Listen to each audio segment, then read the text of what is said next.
Hey everybody, it's Will back with another edition of Creators Outlet right here on the Outright Geekery Network. Got my man Pops Van Zant backstage, just chilling and feeding his face.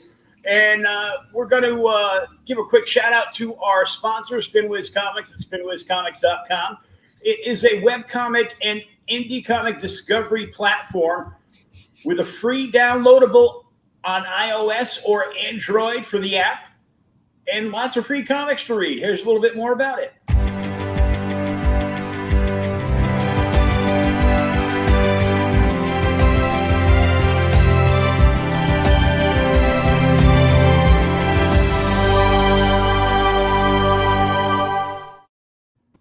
And now, on with the program.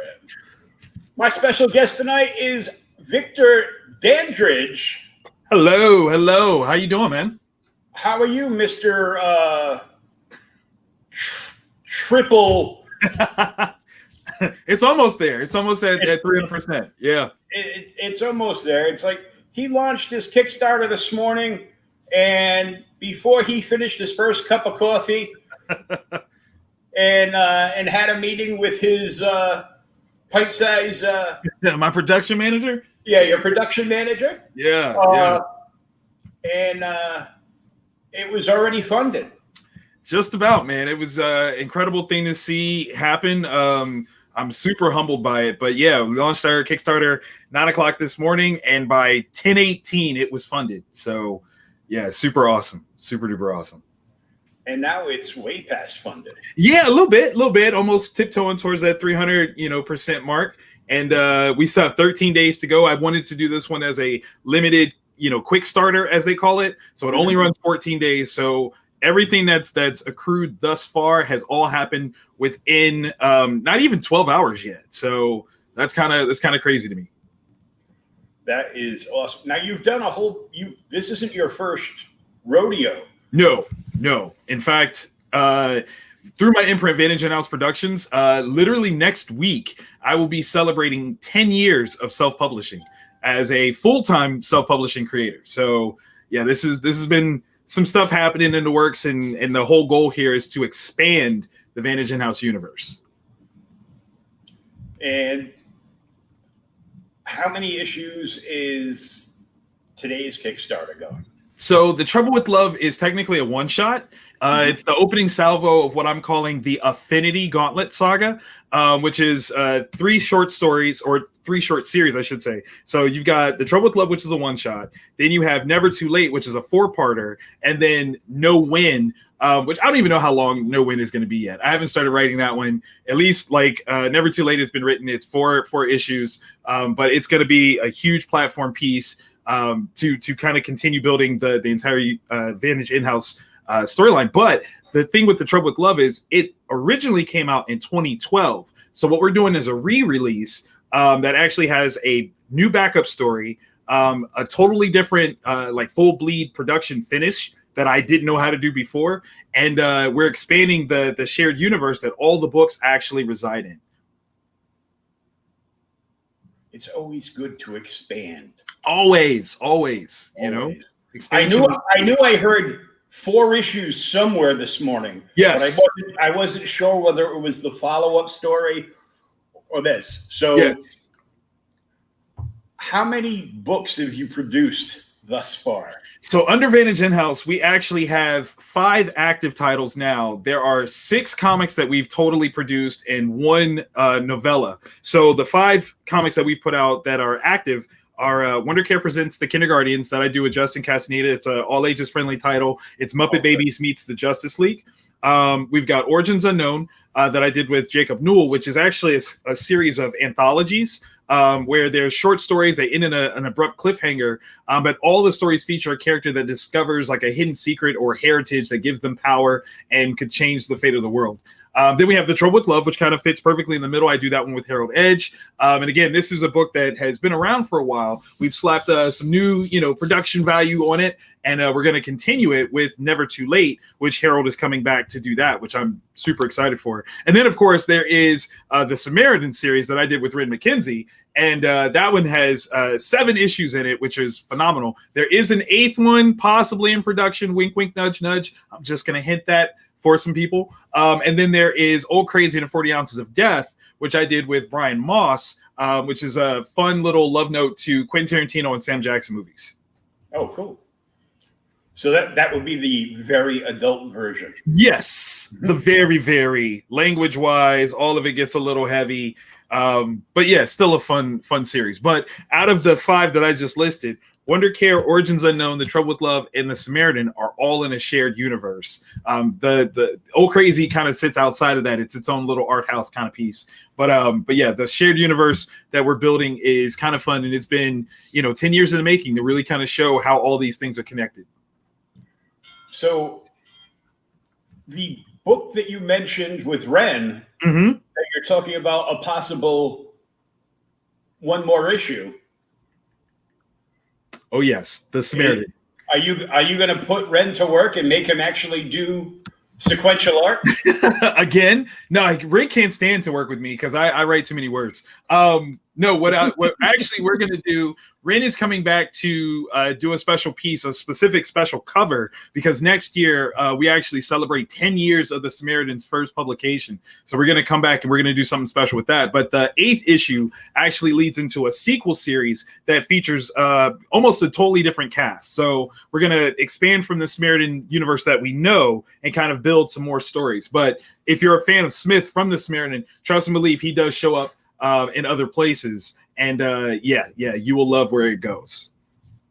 Nice. Now tell us more about the one shot. Which one? The You Create stuff? No, the one shot from the Kickstarter. Oh, the one shot. I thought you said workshop. I was about like, oh, well, I do workshops too. Okay. So the one shot. We'll get into that next. So the one shot with The Trouble with Love. The crazy thing about that one is it's a very personal story for me. I wrote it. Let's see. Well, let me say it like this. The idea, that phrase, the trouble with love is you can't punch it in the face, first came to me in the year 2000. So I've been sitting on this for a long time before I ever put, words to the page. But I actually wrote it in early 2011. It was the very first book that I wrote under the Vantage Inhouse imprint. And even though it was the first one that I wrote, it was the 4th one to come out due to production time and things like that. Harold was also working on some other titles, so he couldn't just devote solely to The Trouble with Love. But when it came out, man, it was worth every moment of waiting. But the whole thing is centered around a Superman analog character. I love Superman. Superman brought me into comics with the death. Were you a fan of the death of Superman? Did you like that series? I knew he wasn't going to die. Man, I was a child, so I didn't know. Like I literally thought they killed Superman. It was silly of me, I know, but let's see. I was a teenager. Okay, well, see, you had like a little bit more experience than me. You were more attuned to the world. You got it. But yeah, I was already working at a comic shop. So. Oh, you were living the best life. So with this story, Apex Prime, who is our Superman analog, has a wife and a family, but then falls in love with someone else.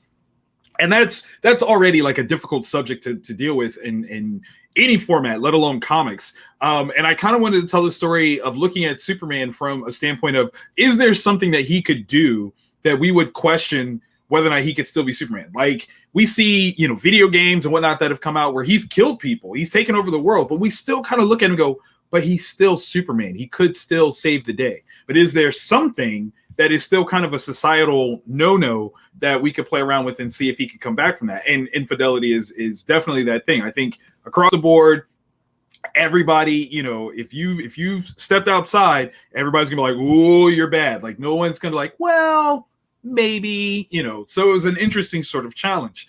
The hook of it, of course, is that his son comes back to him and dares to demand an explanation for the choices that he made and why did he do this. And it becomes a very interesting sort of father-son conversation.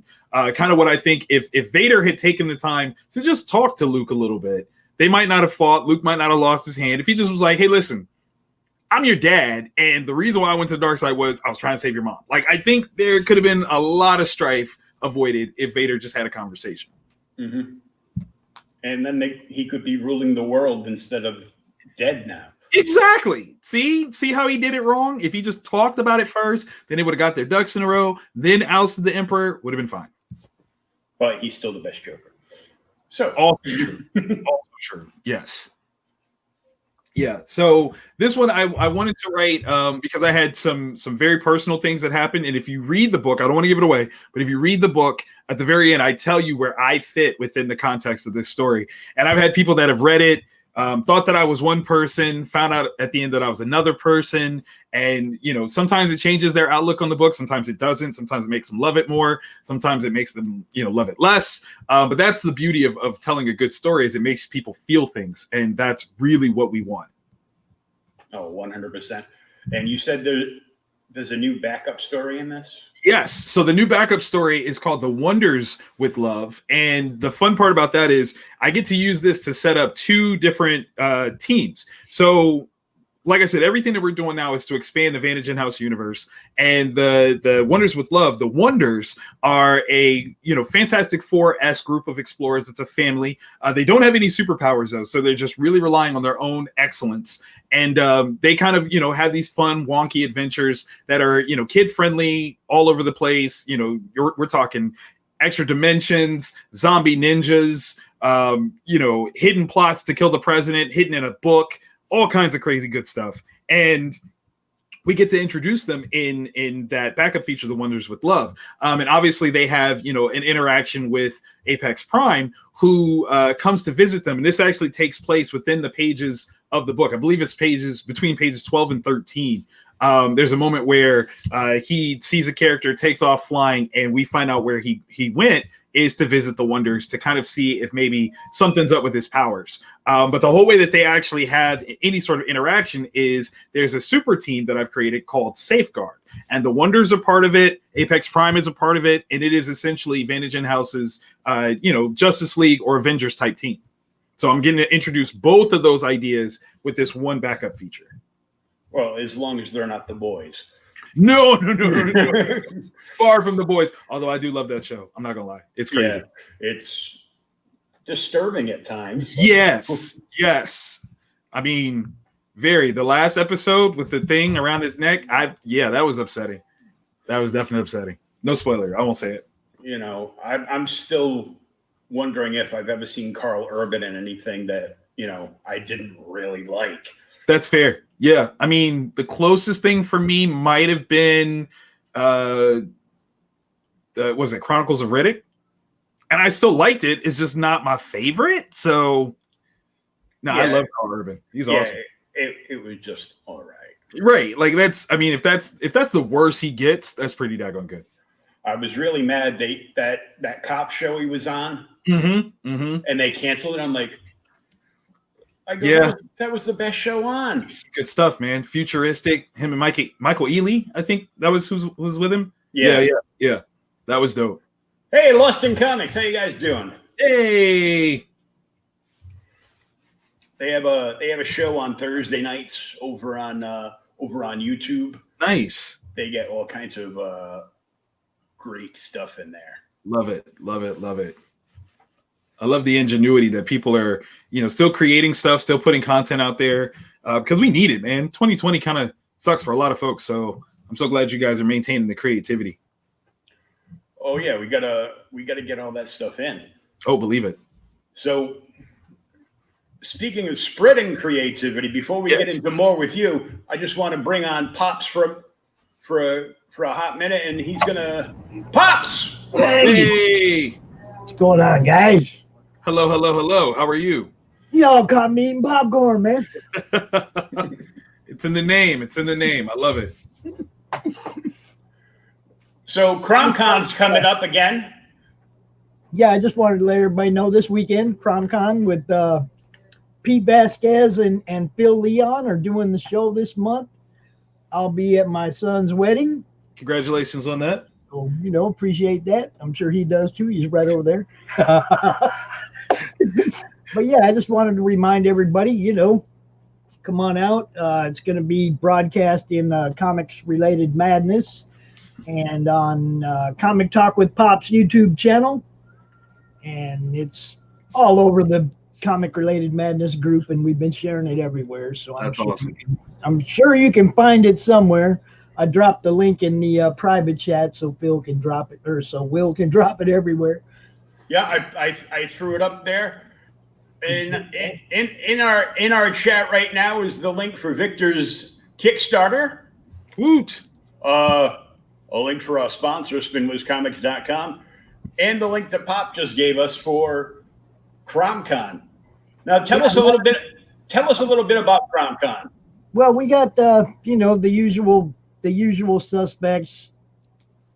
Some people that show up all the time, and then we got, because I'm not going to be there, of course, we have the different hosts for the evening panels on Saturday and Sunday. Christy Shin's going to host Saturday night's panel. Pete Vasquez is doing Pete's Pit for the pre-show on Friday night. Y'all don't want to miss that because Pete takes it all over the place, man. He's got cosplayers and everything. Pete does not shirk in his position. I love it. He likes to make sure he spreads the wealth out among the community. So he brings a lot of different things to the show.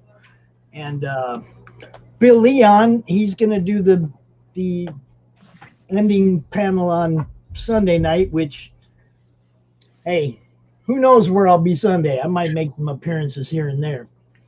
But I told him I had a tuxedo appearance on Saturday, so for the first time in my life, I'm going to be duck suited, and I'm going to let everybody see me looking how I look that way.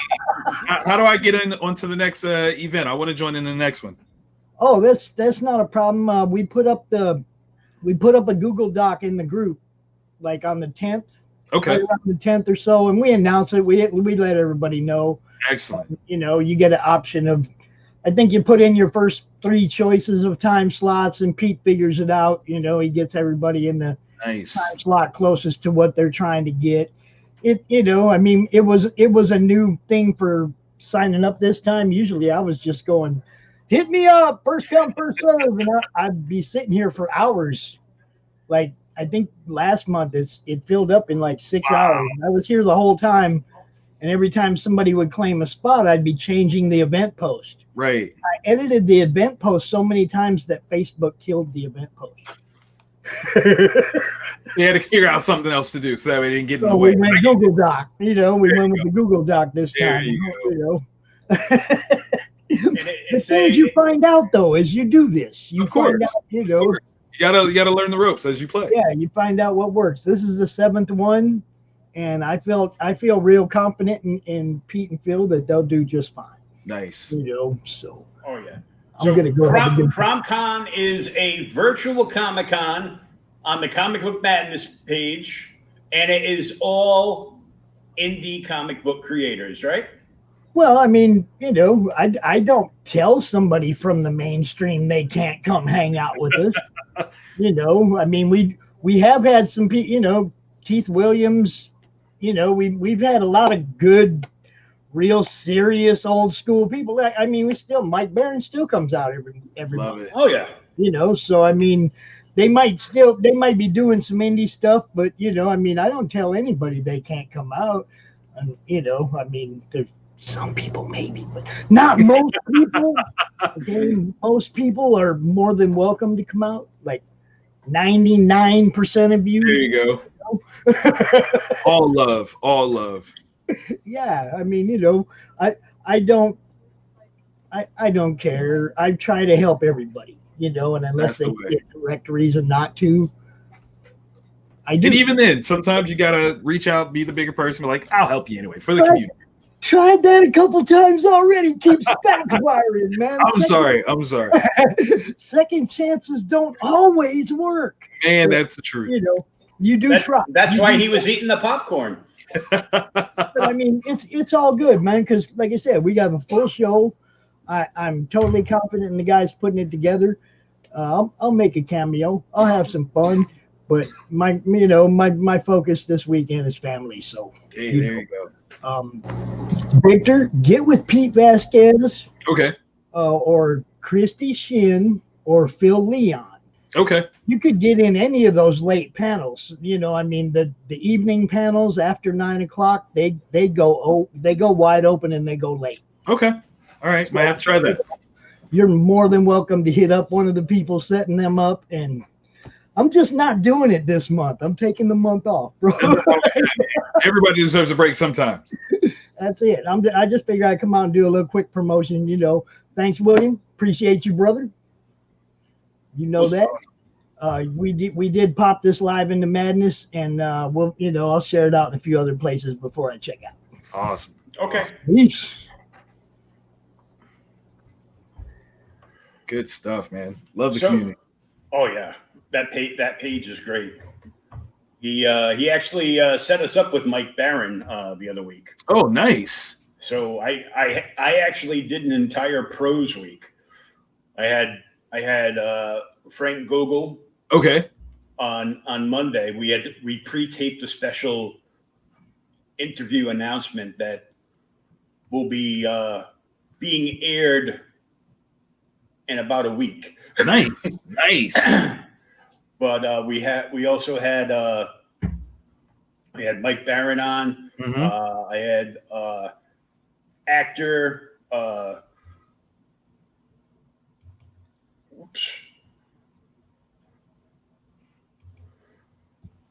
don't care. There's 2 live shows at the same time. Shut up, Henry. You're sending me an email. There's 2 live shows at the same time. Too bad. Mine's gotta give the people what they want. I've been going live at 8 o'clock on Monday, Tuesday, Fridays for like 3 months now. Now you're deciding to tell me? They need to take a back seat to me. Mine's more important. There you go. See? Now I forgot where I was. You were talking about who else? Oh yeah, we had Rusty Gilligan on. Oh, okay, no, Rusty's good people. I actually have when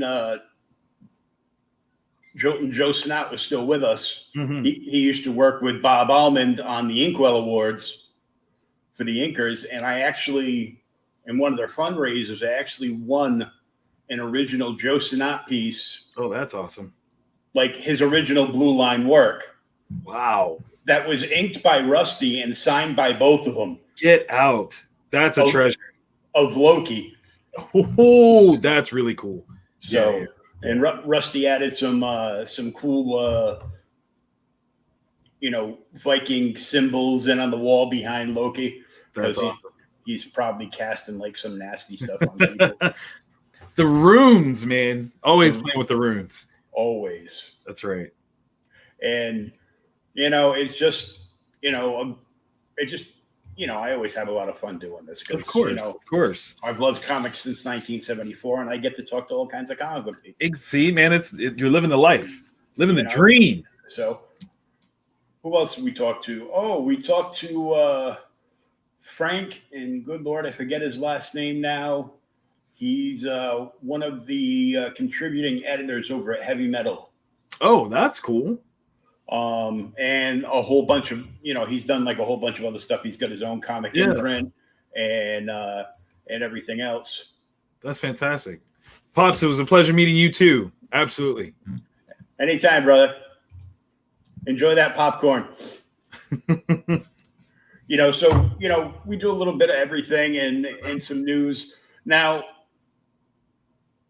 because you're an indie, I have to ask if you've heard about this new thing called IndieCrowdfund.com.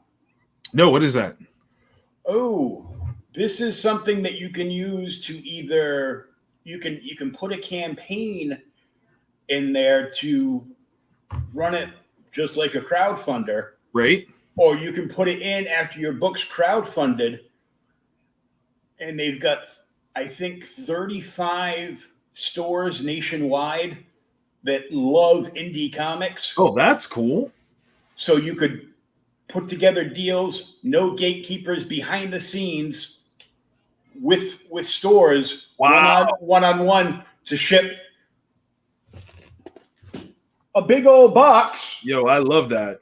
to stores. No, I love that, especially because one of the things that I do through my imprint is I offer usually a flat rate, 50 to 60% off cover, like no quantity needed. I know for the longest time, Diamond required for you to get anything close to that, there was a certain quantity of books that you always had to order. But you know, I've been fortunate enough to work with like one of the best printers in the indie comics game, page by page finishing or copies and finishing. And price point wise, you know, I'm able to offer a great deal to retailers that want to support what Vantage Inhouse is all about. So definitely might need to check that out. Yeah, they've got a bunch of deals. They got a great deal with a printer that they use. They've got another phenomenal deal with I can't remember the name of the company right now, but they do like all those metal covers and prints. Oh, okay, nice. And like the flake, the glitter flake, and all that other stuff. Right. And they've also got like a phenomenal deal with Gemini for the mailers. Wow, that's awesome. Yeah, some good stuff. So definitely something to check out. I was bugging them this morning after hearing your announcement. I had already, you know, messaged out the couple that do this. Like they actually used to be retailers like years ago. Okay. And his wife is actually a pro artist and does like, you know, lots of special Indiegogo covers for Dynamite. So, Okay. And plus she's got her own personal imprint and everything else. Oh, that's awesome. That's awesome. So something to check out. Now let's talk about your workshops. Yes. So You Create Comics is a workshop series that I do. I go into schools and use comics to kind of boost educational value. I was, you know, a kid that didn't like to read as a child. Comic books changed all of that. So, you know, I feel like we should pay some of that forward. So I've created some cool programming, fun, you know, products, actual like practical products. So if you're an artist, you want to do, you know, more traditional style stuff, not digital. We've got, you know, great quality, but low cost items for you to use in order to make your comics. So You Create Comics, the letter U, CRE, the number 8, comics.com is our website.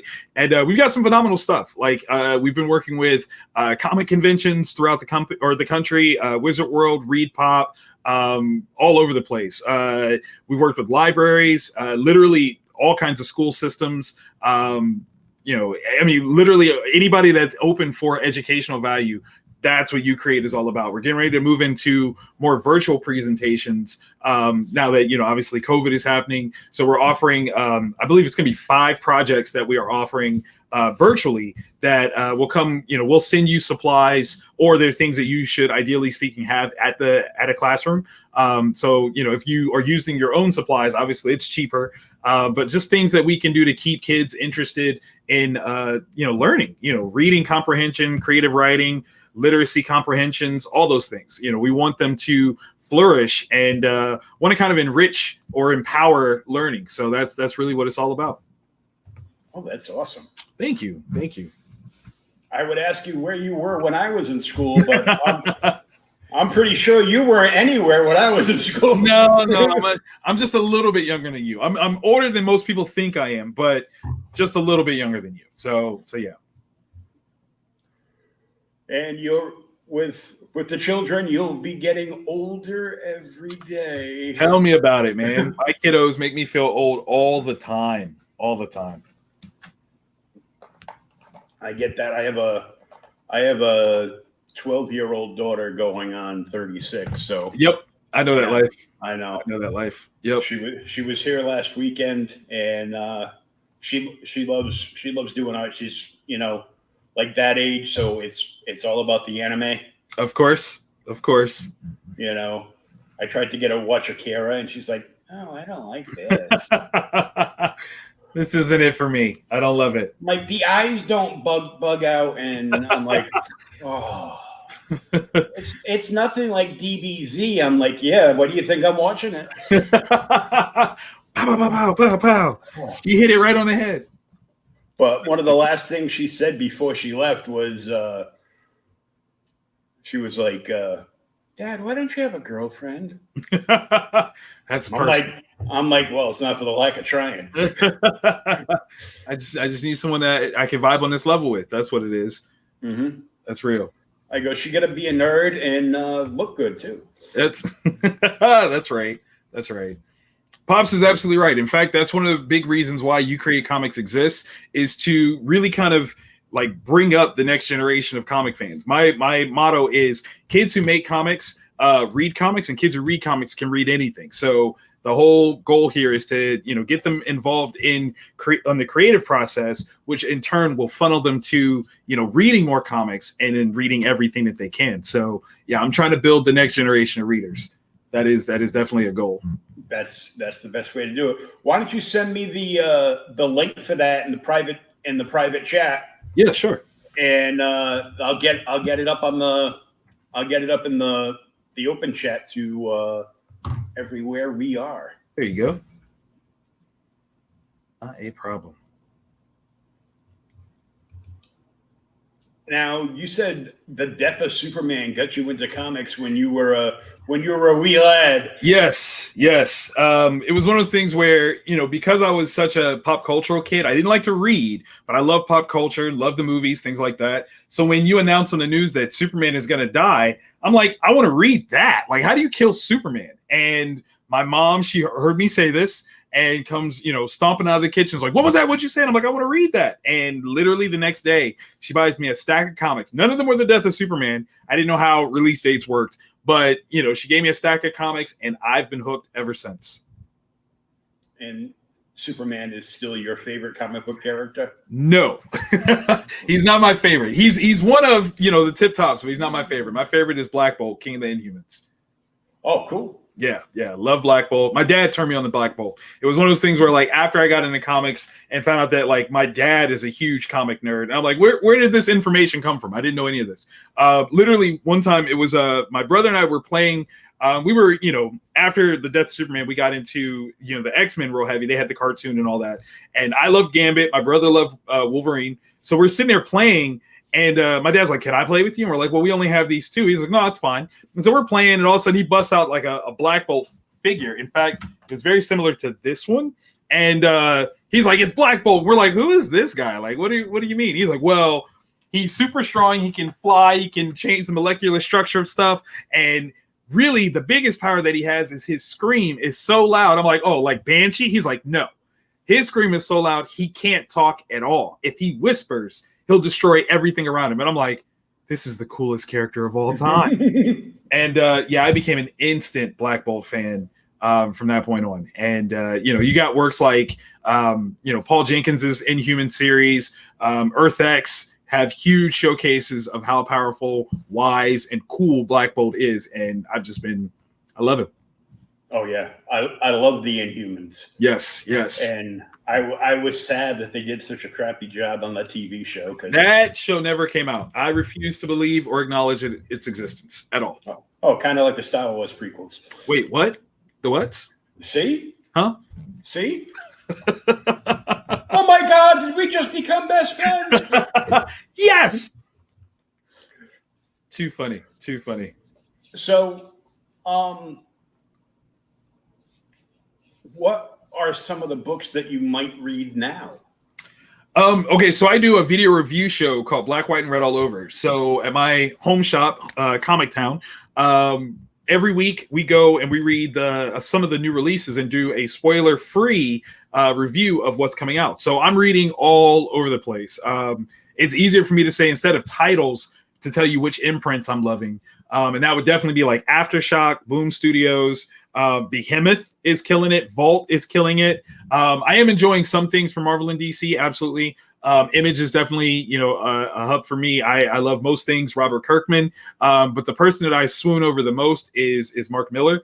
I love his work, have for ages. He's my friend. He's a mentor of mine. And, you know, I've learned so much by watching what he does in the game, as well as talking to him and learning more about what to do in the game. But yeah, across the board, I just love comics. As long as comics are good, I'm gonna read it. You know, that's the thing. So it's not even like any particular title. Titles can change. They can, you know, be good one month or two, kind of fall off. But I just like great comics. Yeah, good stories, which the big two seem to be severely lacking in these last few years. They are at odds with what means a good story, I think. Yeah, I'll just leave it at that. I've been liking a lot of stuff from Scout. Yeah, Scout's a great one. Yeah.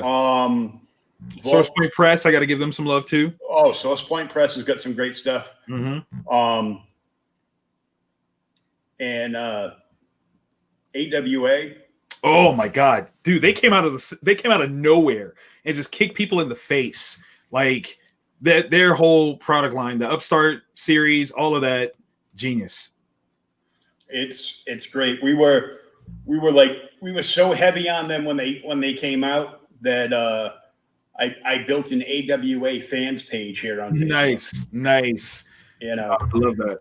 And I actually tried to get them to let us do an AWA podcast with them. They're like, I don't think 40 or 50,000 people is enough. Give it time. I think they got, like, most of the time when you have something like that, they've got something in the works already and they can't quite tell you what it is. But give it time.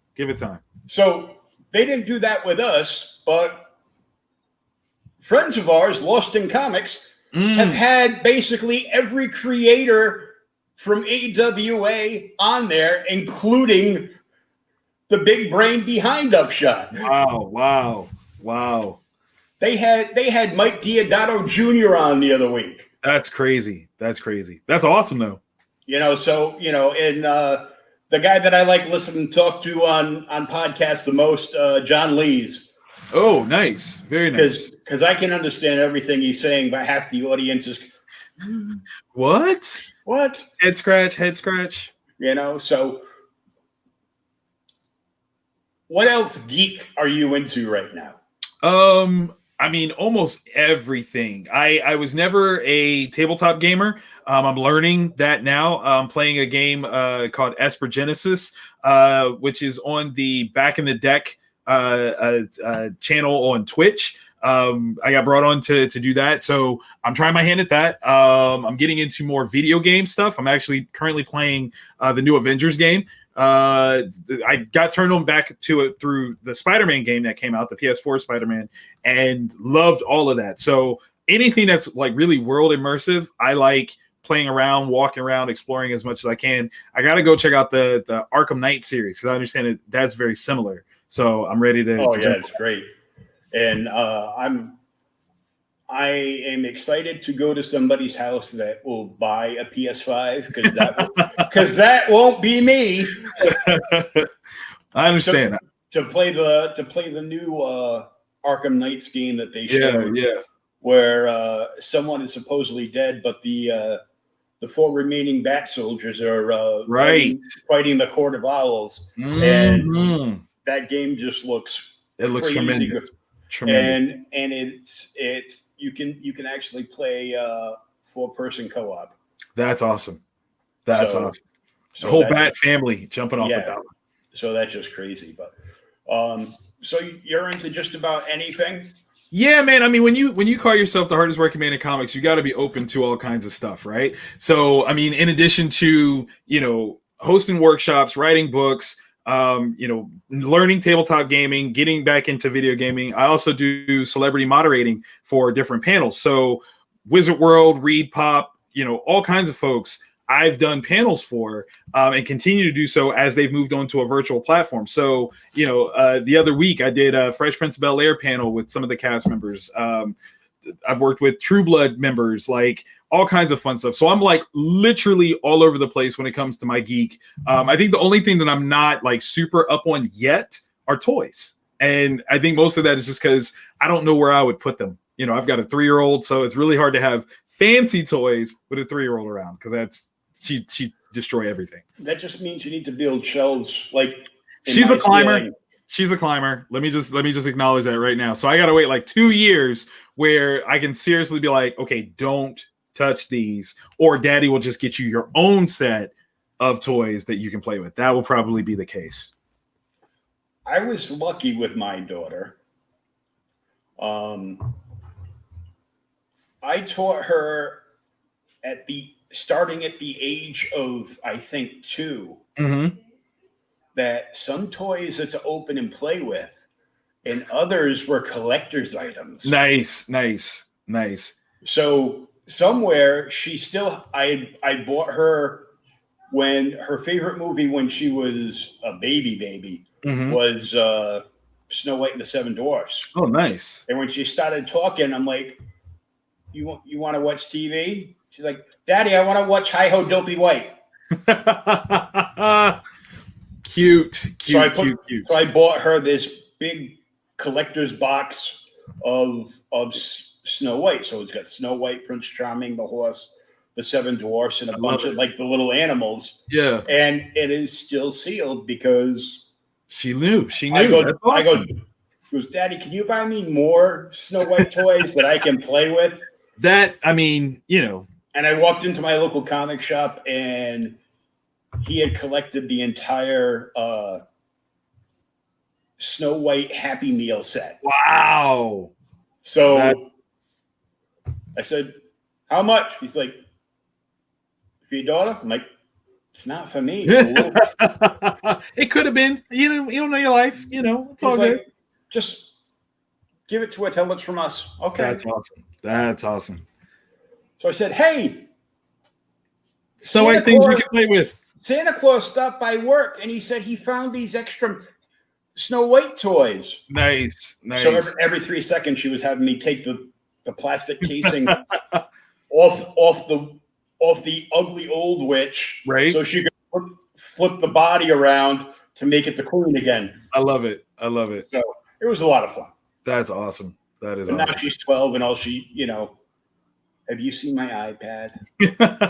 Yeah, my 3-year-old, we play PJ Masks right now. That's a big one. So she's got the PJ Masks headquarters, and her favorite is Gecko.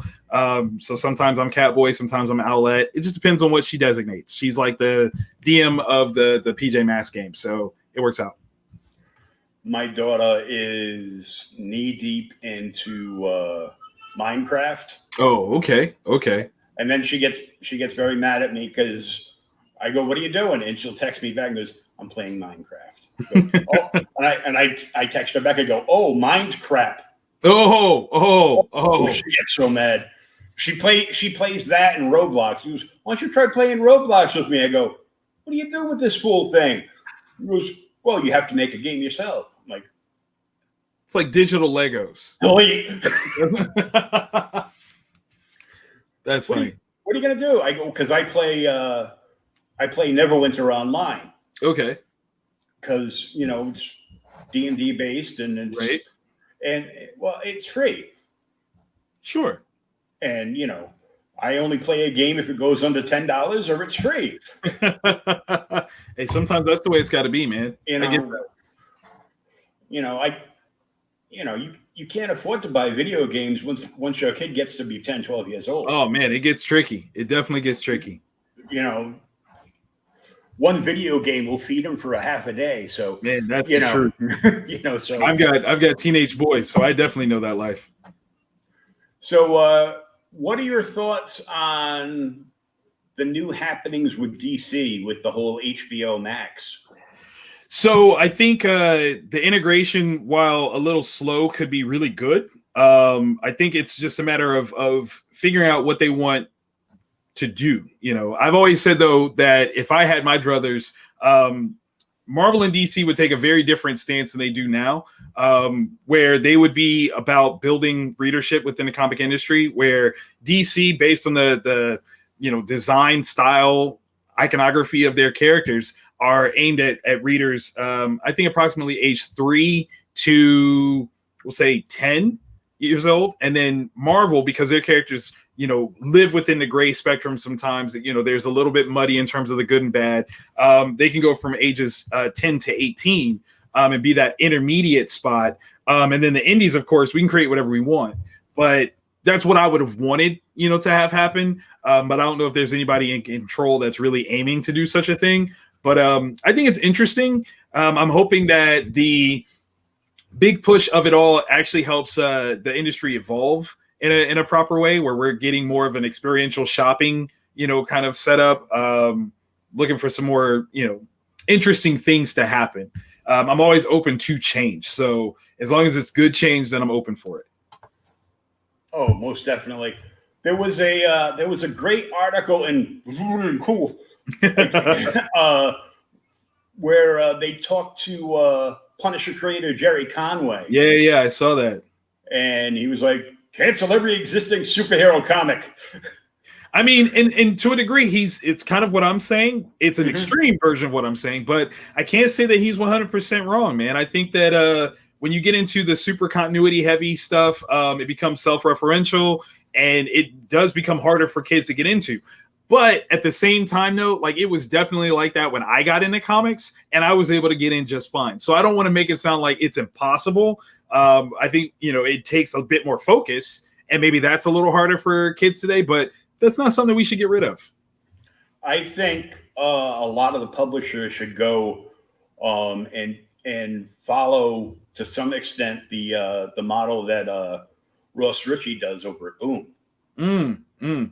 Where he's got the 100% Boom imprint for the kids, which is right. Kaboom is great. Yeah, Kaboom is awesome, and they reprint a lot of the old and super kid friendly, like Spider-Man, Hulk, like the superhero squad kind of stuff for, readers like, 3 to 7 or 8, something like that. And then they have their regular line of comics, which are pretty much, for the most part, all ages. Like Kaboom is really great for the way that they have spread things around. Obviously, Boom Studios has a mix of things like Something's Killing the Kids or Something's Killing the Children is a great read, but definitely skews older. They've got like the full range of things. I think the biggest thing that publishers need to do is set up more initiatives to go find the kids where they are. Right now, I think that's one of the biggest failings of the comic industry is we're feeding into the same channels, but the channels don't function the same way that they used to. Comic shops are fantastic. I love comic shops, but they don't function in the way that they used to, whereas kids can get their materials from other places in far more dedicated streams. It used to be where a comic shop, you were guaranteed to get a particular issue, because if you went to a newsstand, there was no guarantee that you were going to get the book you were looking for.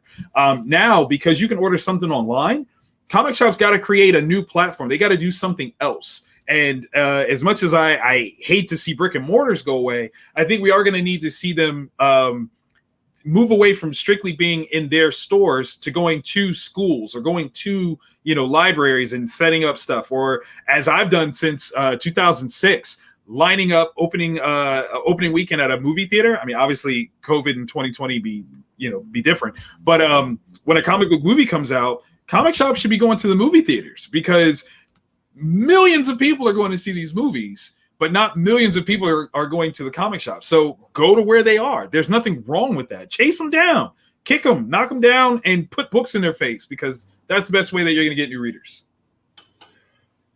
It would be great if it wasn't for the fact that a lot of comic shops are mom and pop with one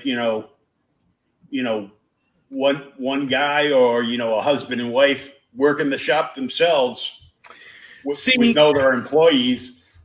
The thing that makes that a misstep on their part is very similar to what I've had to teach people when I do conventions, right? So I do, or I did lots and lots of conventions through my career. And when you're in the conventions, spectrum, one of the things that you obviously get open to are doing panels. And I would have people all the time to say, well, I can't do a panel because I don't have anyone watching my table. And the thing is, it's a mentality, right? So yes, there might be hundreds, there might be thousands of people that are walking through a convention floor, and your aim is to try to get a percentage of that anytime somebody walks through your table or walks by your table. The thing is that when you do a panel, though, you're talking about a dedicated stream of people that are there to listen to you for 40 minutes, right? That could be 10, 15, 20 to 100 people that you have as a dedicated audience. So the people that they might miss by not being at their store, they will more than make up for with the audience that's going to a movie theater. Because you think about a movie theater, like a big chain movie theater, their screens are at least 100 to 400 people deep, and they run those every easy. 2-3 hours.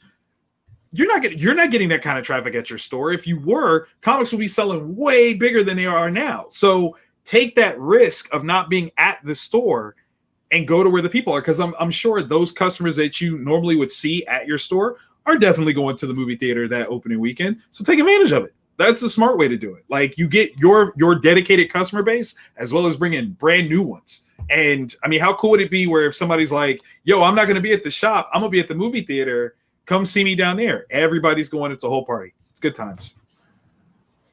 If you have enough stock to do it, yeah. Oh man, you gotta have the stock. You gotta have the stock.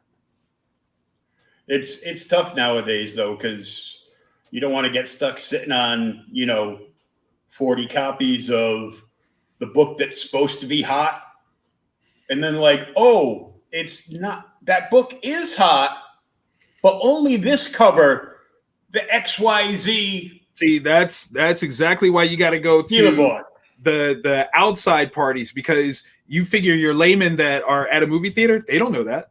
They're not interested in one particular cover versus another one. Most of them don't even know that there are variant covers. So you literally could move your stock better because you're appealing to a totally different clientele. I'm telling you, like, that's the future. That's the one where you start going after people that you don't normally do business with, and it changes everything.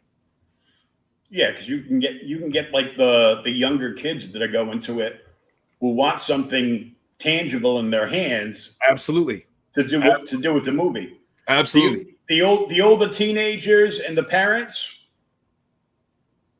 I don't know, man. I'll be honest. Like I said, as an indie publisher, I don't have a movie out yet.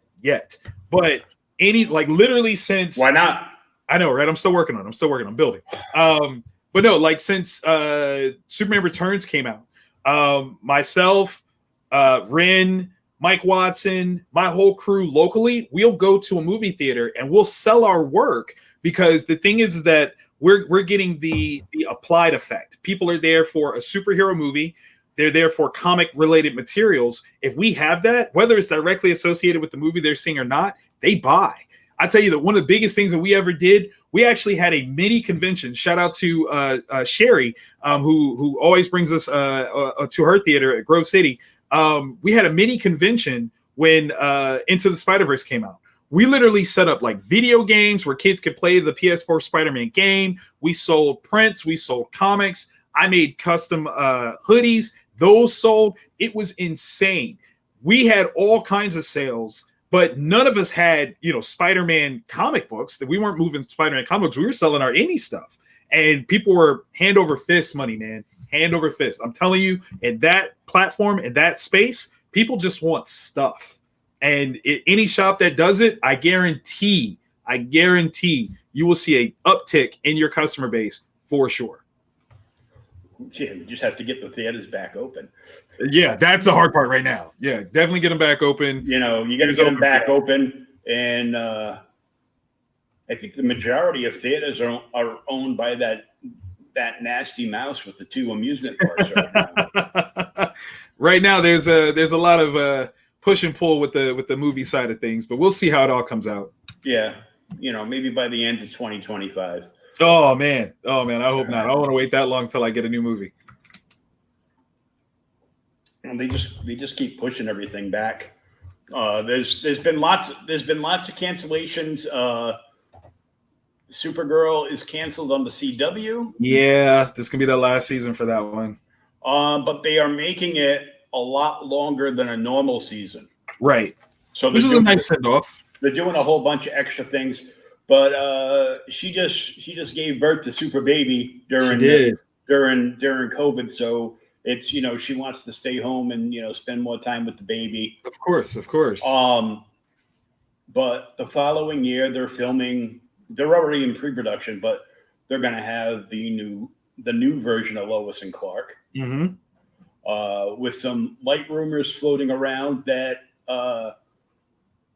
Smallville himself, if interested, has an open-ended invitation to make guest appearances on the show whenever he likes. You do mean Tom, right? You're talking Tom? Oh yeah, Tom. Yeah, Yeah. yeah. Tom is good people. And Melissa will be doing guest appearances probably like once a year, most likely in the crossovers. Right. And there's a few other shows that are on the chopping block for the year after this. Sadly, one of those is Black Lightning, because I thought that show was great. Man, that's a great show. That's a great show. I thought it was great because I got a mitt full of number ones from when I was a kid. So yeah, that's a fun show, super dynamic. I definitely wanted it to be integrated into the overall Arrowverse a little bit more, but I mean, it's done really well on its own. I can't even lie. The crossover part was great. Right. The crossover with DCU Flash and TV Flash. That was fun. That was very fun. The only thing bad about that is that I still think DCU Flash is kind of crappy. I'm not a fan of the actor. I'm like, okay. And I don't know if that, I don't know if he's a Jack Nicholson where he doesn't act as much as he does memorize lines and just repeat them back. Who knows? Right. I don't hate him. There's a lot of stuff that I thought was cool, like when Bruce found him and stuff. Right. But pardon me. But I do know that they sold is a loose term. They sold the rights to Stargirl to the CW. Mm-hmm. So the CW now owns that, but it means they also now own Jeff Johns and his whole production crew because they're not leaving the show. That's true. That's true. But Titans, which I thought last season was phenomenal, and Doom Patrol, which is hilarious, all moved over to Max. Right. So their new model is going to be there. DC Universe app is going to be a reader. Kaput as we know it. Yeah. And they're just going to relaunch it as just like Marvel Unlimited, but the way it's been, because they added like close to like 300,000 books. Oh yeah, it's been a lot in like the last year or so. So it's great for that. I think that them and Marvel should just get together with Amazon and put those all in one. There's too many hands in the pie right there. Everybody wants their piece. Oh no, they don't want their piece. They want all of it. They want their pie. They want their pie. They want the entire pie. That's what it is. Like getting the rights to put 66 Batman out on release. Right. Everybody's got to get paid. They both wanted the money, but they wanted the entire share. That's right.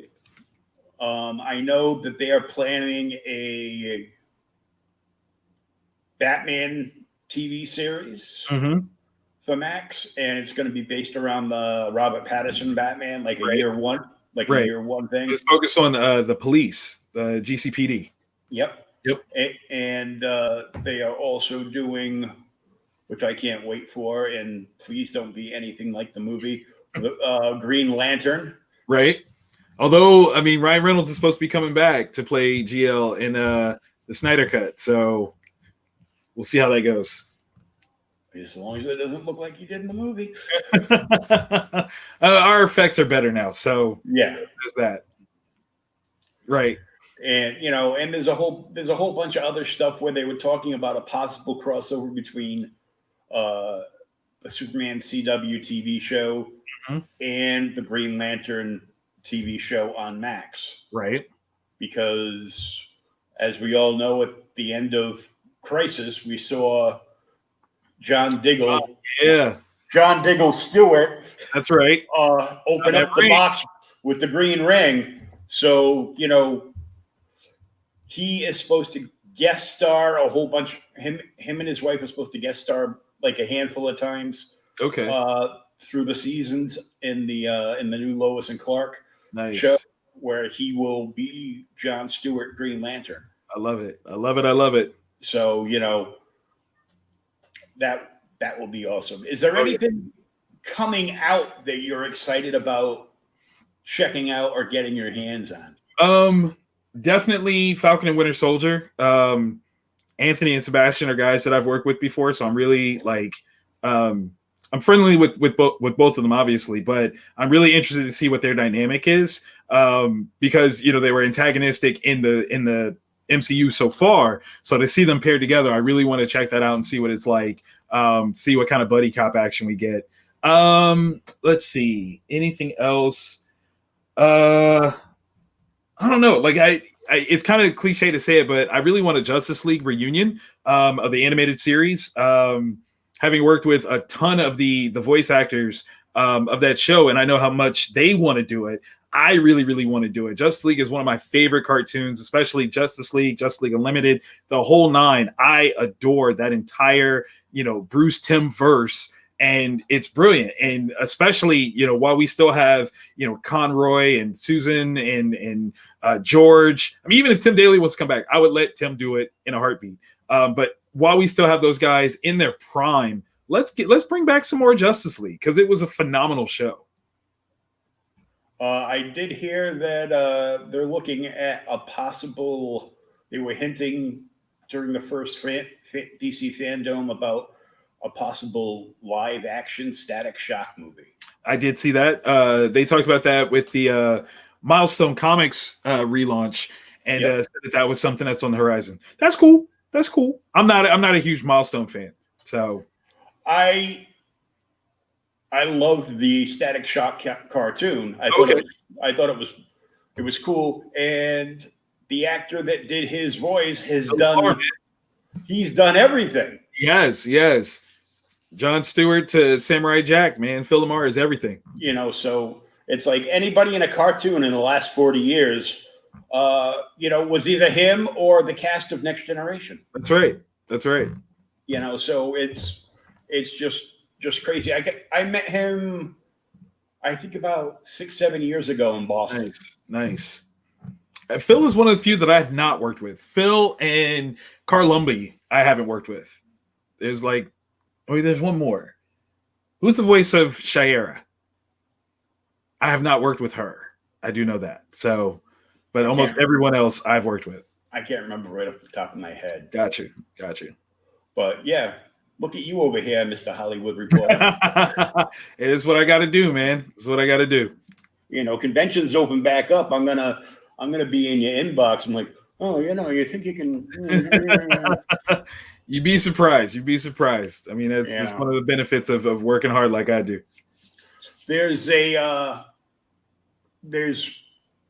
group of 10 stores, comic shops, and JJ from Arizona and Jen King, and I think she's in either Midwest or New York. I can't remember where she is right now. They're the two brainchilds that came together, and they formed the comic book shopping network. Oh, that's cool. And there's 10 stores, and they have nonstop shows. Wow. All day, all night, because there's 10 stores. Right. So they each have like their block, and they fill their block like every day or night, and they're just going and going and going. Like auction style? That's cool. Sell, back issues. Right. Jen King's store is huge on indie stuff. Awesome. That's awesome. Just saying. Good to know. So they also just struck a deal with Scout. Okay. A couple months ago, because JJ did a show with Scout and had some of the bosses from Scout and a bunch of the talent there. They sold out of, I think he said, like 800 issues of Scout comics. Oh, wow. For like this special Scout show. That's dope. In like an hour and 45 minutes. Get out. That's all gone. They have a deal. Every store in that network gets all comic book shopping network alternate cover for every new #1 that Scout puts out. Dude, that's amazing. That's amazing. You know, so I'm like, that's cool. And a friend of mine who's retired Navy, Right? Ooh, chief, he retired from the Navy to take a civilian job with the Coast Guard. Oh, wow. So he only kind of retired. Only kind of. Well, you know, he's got a family. He's still got to feed the kids, you know. But on the plus side, he was stationed at Pearl, so he retired in Hawaii. Yeah, that's not bad. That's not bad. I would Coast Guard there too. Rotten bugger.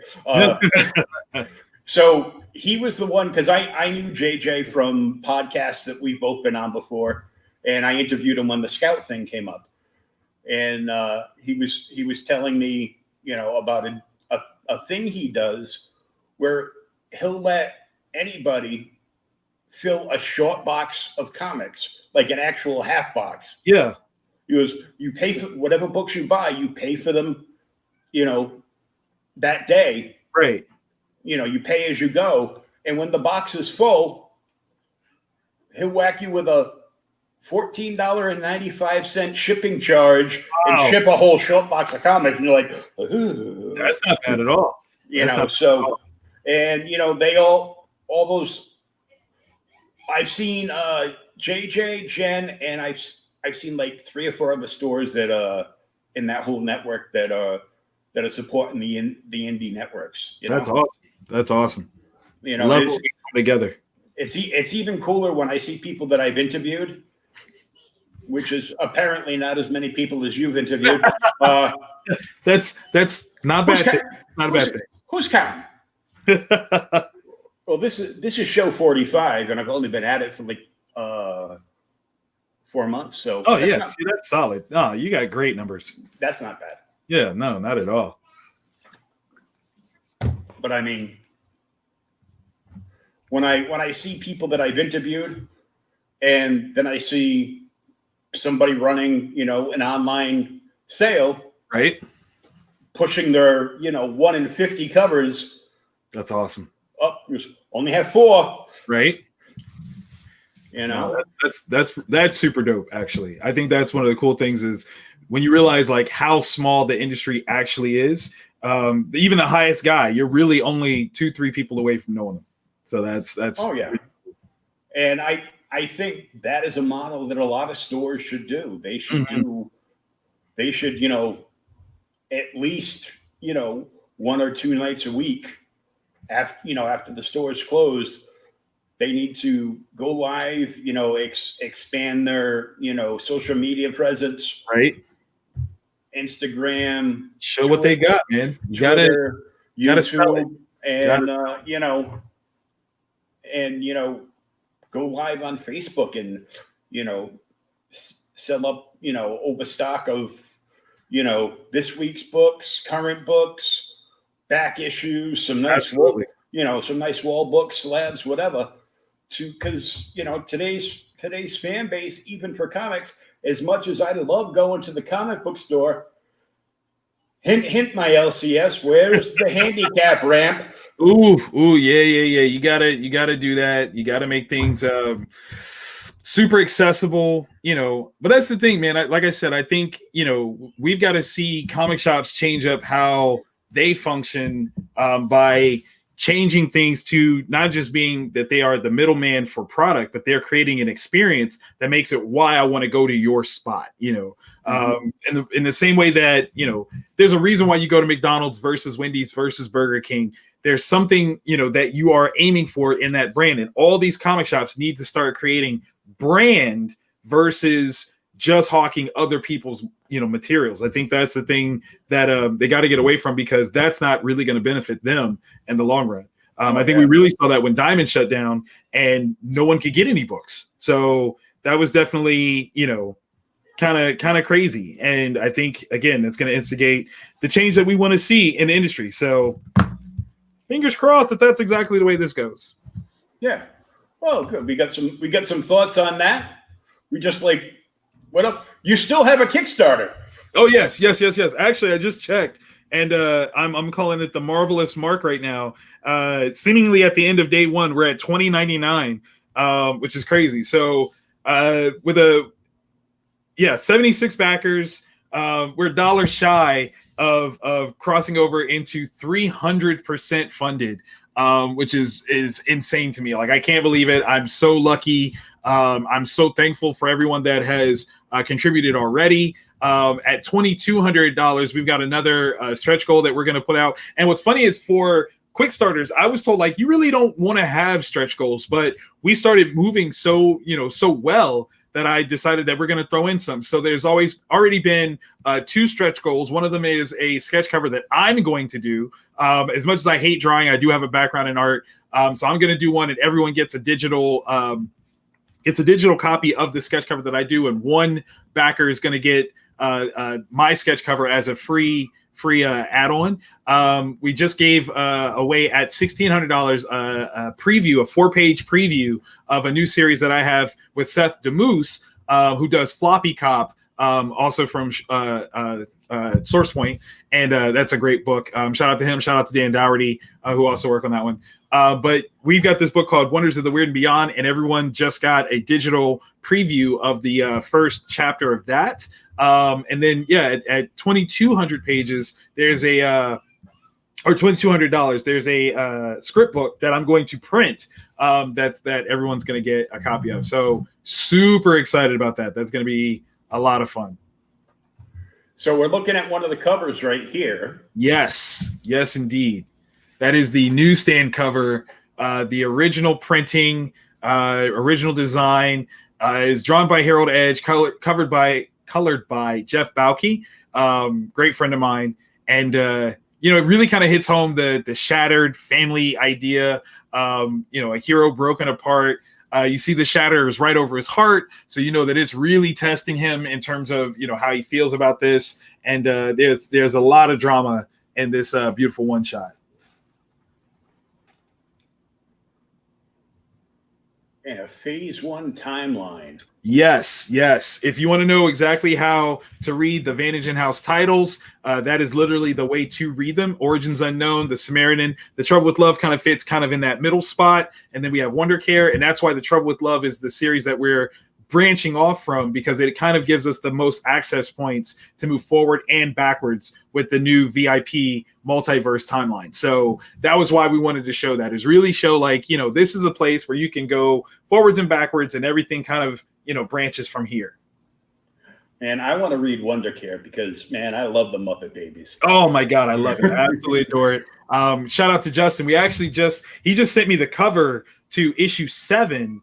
So that will be the second book that we knock out this year. But we've got a full trade paperback. We did an online series. If you go to wondercareafterschool.tumblr.com, you can actually read free comic strips that Justin wrote most of those for, did the artwork for them. The only ones that I had a hand in were the ones that lead directly into a new issue. And that was a fun thing that we would do, where we would use the comic strips as kind of the breaks in between the individual issues. And that went all the way up through issue 6. But we're kind of switching things around, and we're just going to pump out some new books for you guys, because the Kindergartens have a lot of fanfare. There's a lot of people that are loving the Kindergartens. So actually, let me put the link in the chat for that one. Okay, cool. And we're looking right now at Never Too Late, Book 1. Yes, so that is the immediate sequel to The Trouble with Love, and the first issue is done. That's really, like, all the extra funding that we've got for this current Kickstarter is going to the continuation of this series. So we're going to pay it forward, because the production has already been done on the Trouble with Love. The production on Never Too Late is already done. So we're going to keep it moving forward. We're just going to give you more. I think that's one of the things that, most indies don't really prepare for, is how to keep moving forward. There's a lot of times where we want to play like the mainstream comic creators, but we don't know how. And this is kind of my way of playing around with that. So we'll have books of different sizes. I'm good for writing, 4-page story, 8-page story. These are all 20 to 24-page stories per issue. So I play with telling story in a lot of different, formats, but it's so that I can get more out than not. I'd rather tell you a short story than have you wait 2 or 3 years for the next story. So I got lost somewhere. I think I was having a conversation with myself in my own head. It happens. It does. I understand. So, Never Too Late, book one it fits in with the one shot that's triple funded today. Yes, it comes immediately afterwards. Okay, so I get. Yeah, Never Too Late is the sequel. I ran out of coffee. That's what happens. So book one. Now, is this a single issue, or is this the first issue of the next four? Yeah, that one's the first issue of four. So Never Too Late is a four-parter, literally 4 times as big as The Trouble with Love. And then where that ends up is one of the best cliffhangers of my career that goes into No Win. I don't even want to give it away for what that's about in the setup, but one of the best cliffhangers of my career so far. So I can't wait for you guys to read that one. Harold is like as crazy of a great artist as Harold was with The Trouble with Love. He's even better now. And it shows on the page. We got Juan Cho to do the colors, and Juan Cho has been kicking all kinds of butt, especially with Aftershock Comics as of late. And he did the first issue. I'm hoping that he's still on board for doing the rest of the series, but I know he's super busy now. But yeah, such a great color palette. Really helped tell this story in a phenomenal way. And yeah, Never Too Late is a huge one. It's super emotional. Again, not a fights and tights story. It's all about the feeling. It's all about conversation and moving story forward in a very dramatic way. And it's not something that you normally see superheroes showcased in unless they're trying to deconstruct the whole thing. I do a Dare to Compare series. So books that I would compare it to: Invincible, Saga, what is that? Dynamo 5? Dino 5? Dynamic 5? No, I can't remember what that title is fully called. I just read Day Tripper. Day Tripper is very similar in a lot of ways. So like really playing up with some really fantastic titles. Spider-Man Blue is another one. So if you like those books, by all means, check out The Trouble with Love and soon to be Never Too Late. We're going to follow up after this Kickstarter almost immediately. As soon as we get the last reward out the door, we're launching Never Too Late as a Kickstarter to keep the funding moving forward. Again, so you guys don't ever have to wait. Literally, issue 2 is already started in production. Harold has already started drawing it. So everything is still moving forward. So as you guys are waiting, we're working. Oh, awesome. I like the costume too. Thank you. It's really difficult to try to come up with an iconic superhero outfit after 80 years of, all kinds of Superman-esque, type designs. It was difficult, but I love it. And it worked really well. And Harold does a phenomenal job with it. Ooh, rewards. Yes. These are, a quick little smattering of all the things that we're offering. And literally digital PDFs. If you put down any dollars whatsoever, if you check the initial update, you'll see you get a free digital read of The Trouble with Love, including the backup feature, The Wonders of Love, or Wonders with Love. And you get that immediately. Before we were even actually funded, everyone could get it. So that was one of those things where obviously we're giving up the digital rewards right away. You don't even have to wait till the end of the campaign. You get that right now. But we've got, the newsprint edition or newsstand editions. We've got Virgin variant covers. We've got the trade paperback. I think most of, if not all of the sketch cover, actual sketched on editions by Mike Watson are all sold out. So you can get sketch covers and you can get your favorite artist to kick some butt on it. We've got some custom cards that we're giving out that come along with some of your books that will give you a QR code read to some of the other Vantage in-house titles to get you, excited for those. For the higher tier ones, we got a special foil card that we've got. Ren did the artwork for that one. And that one's going to be, actually that one, hopefully you don't zoom in on it. That's a big spoiler for No Win. For those of you that want to know. So if you can see what that foil card is, that's a big spoiler for what happens in No Win. Okay, let's get off the cards. Absolutely. And let's look. Well, you've created 5 Kickstarters. Yes. And you've backed 29. So Yes. you Definitely trying to show some support to, other creators out there. showing some love and checking to see what everybody else is up to. Absolutely. It's the best way to learn. So you have a pledge letter reward, $10. And I tell this story to everybody. The best thing I saw to that $10 pledge without a reward was when Graham Nolan put his Kickstarter up for the Chenoo. Yeah. He was able to remove where it says pledge without a reward and put in buy Graham a beer. That's amazing. I tell that story to everybody, and I'm like, well, if they take the conventions off, I'll be glad to buy you a beer next time I see you. Man, listen, that's when I might have to go back and fix that. Because I got to hang out with him. The last convention that I went to was last November. Wow. That I covered for Outright Geekery, and I hung out with Neil Adams, Graham Nolan, Bill McKay. Wow. Mike Grell. All the homies. I love it.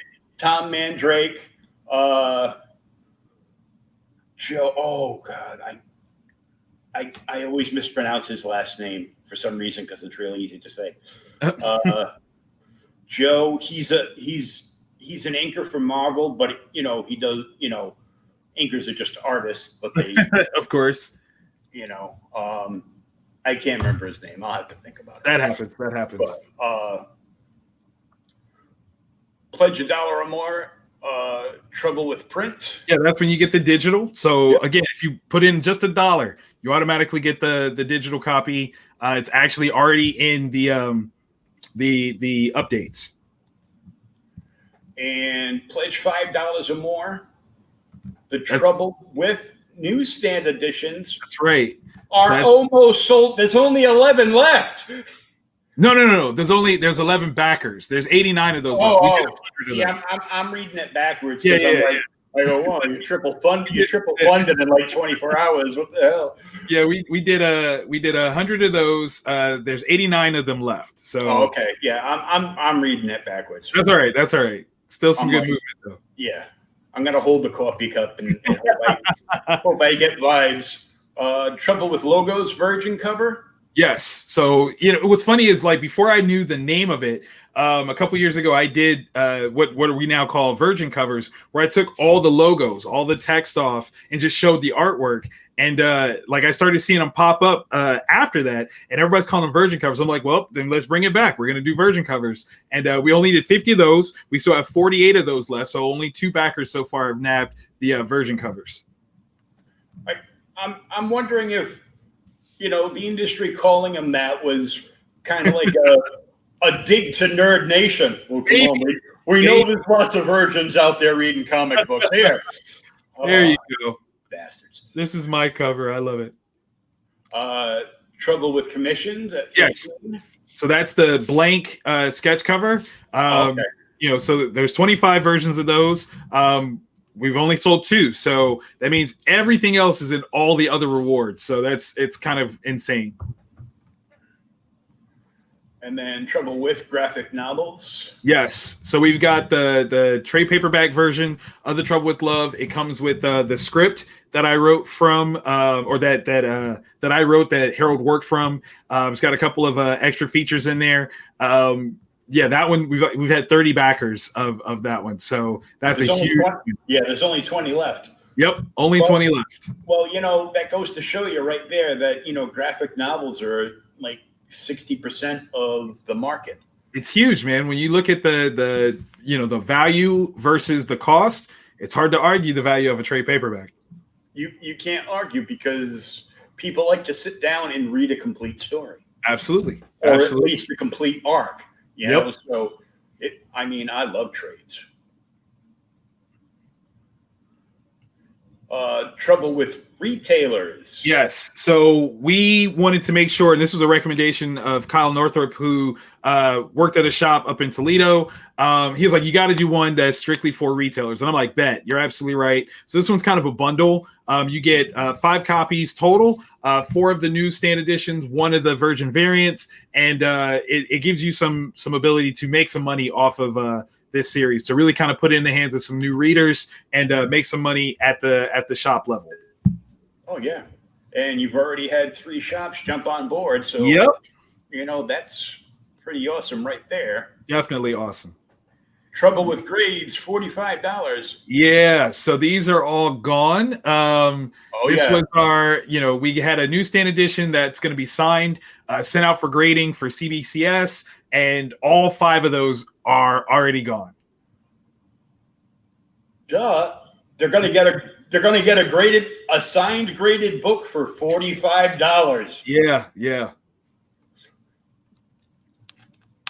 Which we're hoping the value goes way up on that one. I'm sure it will. That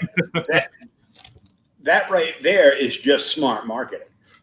Do what we can. We do what we can. Now, let me come back over so I can see what I'm doing here. Let me just jump up. In one of those online sales I like to do, which I don't spend a lot. I'm a dollar bin diver now because that's all right. I'm broke. The last slab I bought, I scored a CGC yellow label sig for $35. Oh, that's not bad. That's not bad at all. Oh, look at it. All-Star Squadron signed by Ordway. Oh my God. I love Jerry Ordway. $35. Yeah. Love Jerry. And I got to tell you, when I got it, I was disappointed because I could have sworn the guy said it was double signed. So I thought I was getting Roy Thomas and Jerry Ordway. And I was like, I get it.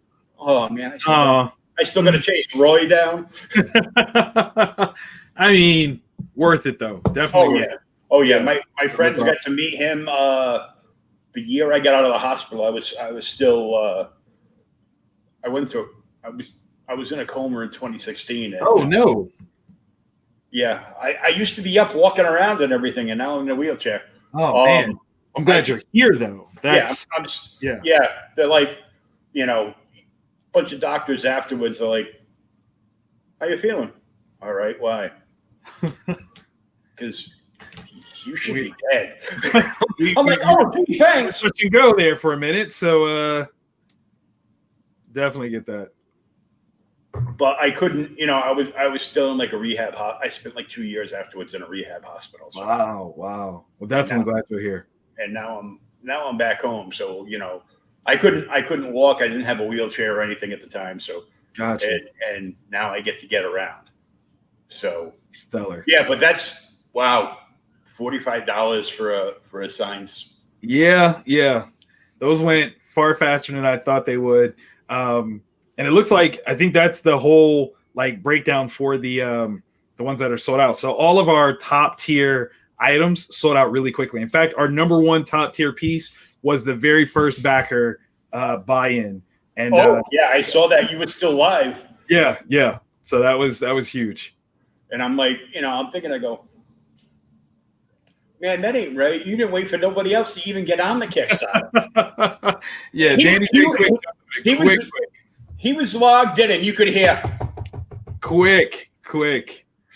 It was too funny. So you sold out of the $50 or more pledge, the most epic. Yes, that's a shout out to Mike Watson, Freestyle Comics creator, publisher at Short Fuse Media now, and he volunteered, love him to death, to do 6 sketch covers for me. 5 of them are available with that particular award setup. One of them is going to get graded, signed and graded, and that one is already gone. That was the tip top reward. That was the top tier from some anonymous person. Yes. That wasn't in your news feed this morning. But the others, all gone. Mm-hmm. The Trouble with Grades, 3 of those all gone. Mm-hmm. And there's that top tier pledge you're talking about, the Trouble Oh, with yeah. Grades, most epic art. That's right. That's right. So shout out to all the collectors that jumped in there who grabbed the slab stuff. That was tremendous. I appreciate that so much. Oh yeah, that's just. Hey, let's get you back in here. Where are we going? There we are. Yay. I'm hitting the wrong button. See what lack of coffee does to you? I only got water in my coffee cup. It don't seem right. Yeah, it's not the same. It's not the same. But yeah, dude, I'm humbled by this. Again, all the love to everybody that's shown some support, whether that's a share, pledge, whatever, talking about it, reading it. And I hope that everyone that's read it puts up a review. Good, bad, I get better. So definitely let me know what you think. I want the discourse. I want the commentary, because this is a book that I've had the pleasure of being a part of a college discussion, high school discussion, like all across the board, just talking about story. And that's the best thing in the world. So I love to hear people's take on what The Trouble with Love represents to them.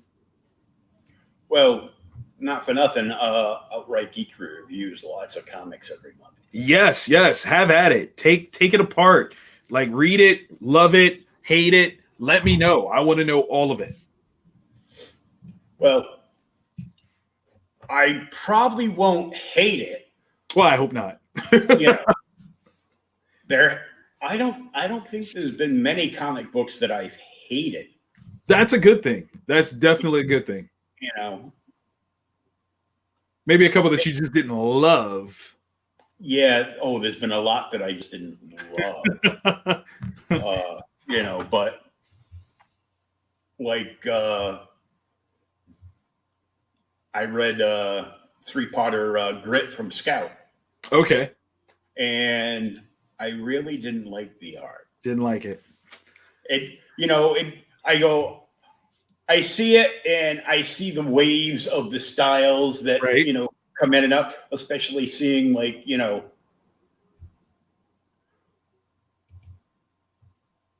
oh, thank you, Christopher. Hey.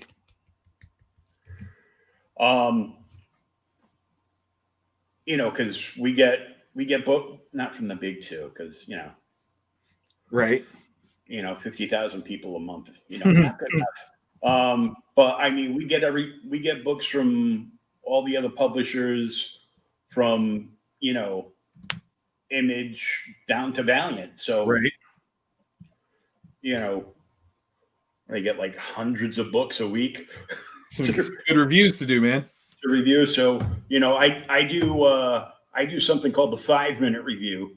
Okay. Because I'm lazy. So now and I was pretty good at I spent like a year and a half typing out all my reviews. Then I was like, video is faster. Stimulus check. Webcam and microphone. There you go. So none of my 5-minute reviews are actually 5 minutes. Well, I mean, it's more of a suggestion. Yeah, it is. Yeah. It's a please watch this for at least 5 minutes before you turn it off. See how close I get to it. I gotta get a quick plug in for the sponsor. Then I read out the credits for everybody that worked on the book. Right. Try not to mangle the names too much. It's always difficult. And try to get not too spoiler review in there. Right. Just to give with the first issue, there's no way not to give some spoilers, but their first issue spoilers. Of course. You're not gonna read the whole book and go, oh, you're not gonna believe what he does on page 20. Oh my God. Although there are people that do that very poorly, but they totally give it away, and it's not the same. Nothing like that, but just to give you a gist, the book, and then just when you think I'm about to say something big, right? And for any more, you're going to have to read it. That's right. That's right. The one thing, everybody's got a pet peeve in like all these comic book groups. Right. Mine is somebody shares a stock photo of a book that came out whenever, whether it's like a cute, say like Hulk 181, or it's, you know, this, that, or the other thing, or it's a book that just came out this week, what have you. And they'll post a stock photo. Is this any good? Should I bother reading it? Why don't you try reading it? Find out, man. That's the best way. Oh my God. That is the best way. That's like, this girl looks really good. Should I date her? Should I talk to her? Go talk to her and find out. You know, and I'm like, oh man, that's like my huge pet peeve as far as the comic book groups. Everything else, you know, there's other things that bother me, but you know, I'm a grumpy old man. What do you want? I hope I get to that spot one day. One day. You're on your way. There we go. There we go. Let's see. 3. Yeah, so about 10 years. That's when it'll hit me. You'll have the white facial hair like me, no hair up top. Okay. And you'll just be like, I'll be like, I've arrived. Cantankerous for life.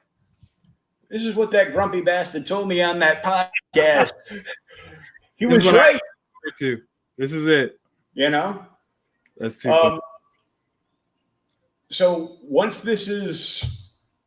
fulfillment is done on this, it goes right into the next Kickstarter. Right into the next one. We actually have a list of Kickstarters that we put together, a whole calendar, and you know, some of them are big, some of them are small ones, but the overall thing is we're producing content. So the extras that come off of these Kickstarters will fund other projects, just to give people more and more and more and more, because that's the whole thing for me. I want to give everybody as much content as I possibly can over the next 2 years, because my goal is, ideally speaking, to shut down Vantage Inhouse, the shared universe stuff, so that I can focus on, again, still doing projects to build readers, but have this base, you know, library of sorts that I can introduce kids to, and they can grow along with those books. So if I'm going into schools and I'm talking to elementary schools, I have a number of all ages titles that they can read. And then when they move to middle school, I've got titles for them to read. And then when they go to high school, I've got titles that they can read. So every time that they see me, they could potentially get new material, even though it's not ongoing material. And then when they're grown, they can read your graphic novels. Absolutely. Absolutely. It's almost like you have a plan. Oh, but I do. I definitely do. So, you know, if I'm going to take over the world, I got to do it the right way. Oh, that would make you brain and me the dumb one. I don't know. We'll see. Comic book victors don't always win that way. Usually the victors in comics are bad guys. So, well, you never know. You're the one writing the script. That's true. That's true. So I can teeter on a Victor Sage, but I know there's some doom in me somewhere. There's a little doom in all of us. Yeah, there is. Yeah, there is. So we've got Victor's Kickstarter in the chat. We've got the link for the Wonder Cure After School that you can read for free online. And we've got his website for the teaching of art in comics. Yes, yes. You create comics. It's all the goodness. So please check that out.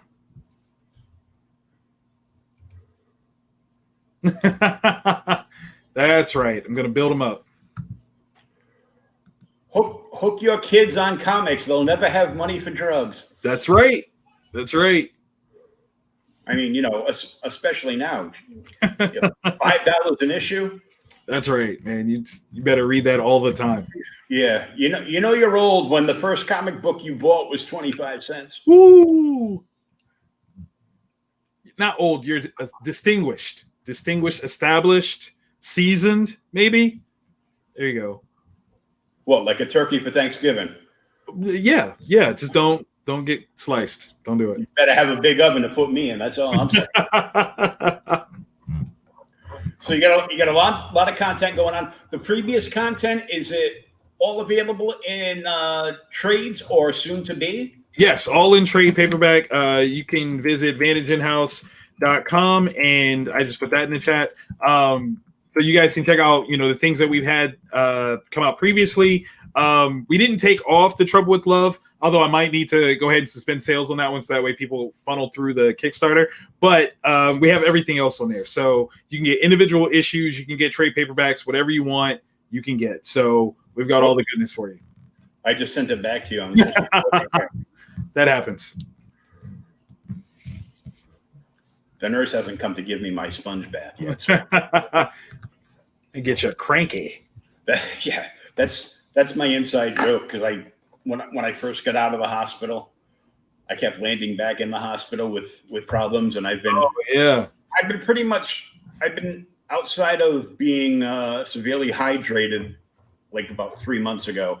I haven't been in the hospital for something serious in that's good to hear. Over a year. Like, I'm in the hospital a while. I go, yeah, well, once you had one nurse sponge bath you had them all sponge bath you. He goes, well, you were in the hospital for 3 years. Like, yeah, well, it's old news now. It's old hat. So head over to Vantage House. Yeah, VantageInhouse.com. I knew there were more letters there. Yes, VantageInhouse.com is the place to go to see some of the best comic books in the entire universe. As I say very humbly. And then some. Yes. You're being humble the same way Ren tries to sing. Exactly. Just cutting up songs. Cutting them all the way up. We'll have to give him a hard time later. He didn't pop his 2 cents worth, and I put it on his feed. Definitely. His mom might have shut his internet off for tonight. Oh my goodness! You can edit that one later and send no! I'm gonna just tell him this is what was said, man. Prove it. Say it wasn't true. I want to see. It's right here. Did mom cut off your internet? That's right. We're all coming over for dinner next week, Ren. So check this out. Get on the book before it's gone, because most of the tiers are gone. Like half of them are already gone. That's right. We aim to limit everything. We wanted to make everything that we're sending out manageable because we had such a tight timeline of the next one popping out. So jump in where you can, because once they're gone, they are gone. Gone and gone. Plus, even if you got the 2012 version, you've got a newer, cleaned up, that's right, better looking cover and an additional 8-page story in the back. Yep. So you get all kinds of goodness all added in there. So definitely want to pick that up. So you got extra content and everything. So Victor, I want to thank you so much for joining us tonight, hanging out and talking everything geek. My absolute pleasure. It's been a pleasure, Mr. Hollywood Reporter. I know who to come. I know who to come through if they like, we're going to deny your press pass this year. Hey, so, let me know, because I know people. That's all right. I know a guy. That's right. So we're going to look forward to checking this out. I'll get somebody on the review of the book and get that up for you as well. Awesome. And we'll be talking to you soon. Awesome hanging out with you tonight. Have a great night. Thank you, Will. Appreciate that. Thank you to everybody watching. We'll catch you again.